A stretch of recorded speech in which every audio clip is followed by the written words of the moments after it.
দর্শক, রাজধানীর আগারগাঁওয়ে পলিটেকনিক শিক্ষার্থীদের কর্মসূচি ঘিরে সতর্ক রয়েছে আইন শৃঙ্খলা বাহিনী। সেখানকার পরিস্থিতি নিয়ে আরও জানাতে যুক্ত হচ্ছেন সহকর্মী সুলতান মাহমুদ আরিফ। আরিফ, কেমন দেখছেন কর্মসূচি এবং সেখানকার পরিস্থিতি?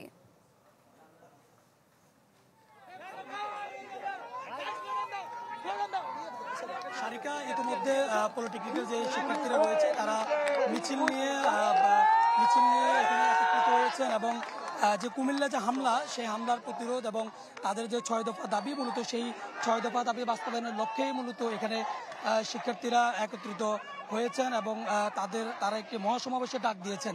ইতিমধ্যে মহাসমাবেশকে ঘিরে বিভিন্ন জায়গা থেকে পলিটেকনিক্যালের শিক্ষার্থীরা মিছিল নিয়ে ঢাকা মহিলা পলিটেকনিক ইনস্টিটিউটের সামনে এসে জড়ো হচ্ছেন এবং তারা তাদের যে দাবির পক্ষে নানাবিধ স্লোগান কিন্তু তারা দিচ্ছেন এবং তারা বলছেন যে যতক্ষণ পর্যন্ত না তাদের দাবি বাস্তবায়ন না হবে ততক্ষণ পর্যন্ত তারা তাদের যে আন্দোলন, ধারাবাহিক যে আন্দোলন, সেই আন্দোলনটি চালিয়ে যাবেন।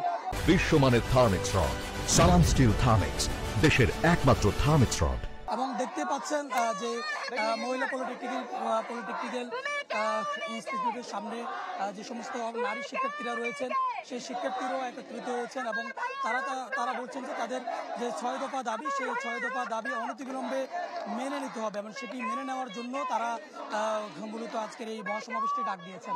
এবং এছাড়া তারা বলছেন যে কুমিল্লাতে অন্যায়ভাবে তাদের উপরে হামলা করা হয়েছে, অনতিবিলম্বে সেটির বিচারও কিন্তু করতে হবে, সেই দাবি তারা তুলছেন। এবং তারা ঠিক আজকে 11টা নাগাদ তারা তাদের মহাসমাবেশকে ডাক দিল। ঠিক এখন থেকে কিছুক্ষণ আগেই মূলত তাদের যে কার্যক্রম সেটি শুরু হয়েছে এবং এখানে শিক্ষার্থীরা একত্রিত হয়েছেন বিভিন্ন জায়গা থেকে।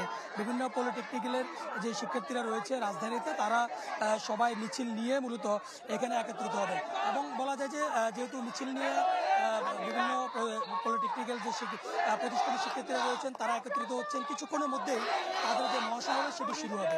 মহাসমাবেশ থেকে তারা তাদের পরবর্তী কর্মসূচি ঘোষণা দেবে, তখন নতুন করে তথ্য দেওয়া যাবে। সারিকা, আরিফ, ধন্যবাদ আপনাকে।